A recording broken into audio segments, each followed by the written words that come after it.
मनाची शक्ती उघड करण्याचे काही प्रयोग असतील तर ते सांग ना, मी जुलियनला सांगितलं.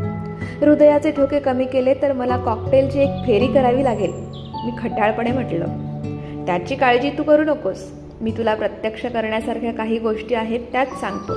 त्यातून नंतर प्रयत्न करून बघ, म्हणजे तुला प्राचीन तत्वाचं सामर्थ्य कळेल. तुला हे माहीत आहे की मेंदूवर ताबा ठेवण्यासाठी त्यावर नियंत्रण करावं लागतं. आपल्या सर्वांची शारीरिक रचना सारखीच असते, फक्त जे खरोखरच महान असतात ते ह्या शारीरिक घडणीच्या कच्च्या मालाला खूप धार करतात, शुद्ध करतात. जेव्हा तुम्ही अंतर्मनात डोकावून पाहाल, त्यात बदल करण्यासाठी स्वतःला झोकून द्याल, तेव्हा तुमच्यात सामान्य ते असामान्य व्यक्ती असा बदल घडेल. माझा हा गुरु बोलताना जास्त प्रभावित झाला होता. मनाची आणि अंतर्मनाची ही जादू सांगताना त्याचे डोळे चमकत होते.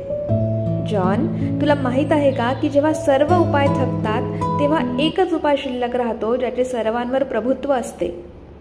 हो, आपली मुलं, मी हसून प्रामाणिकपणे उत्तर दिले.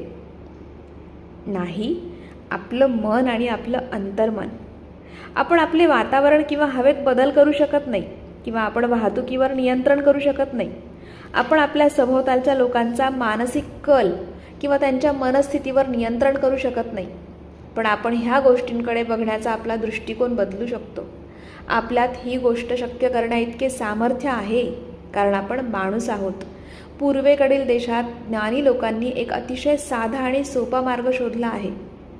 जुलियन नंतर क्षणभर थांबला. तो कोणता रे?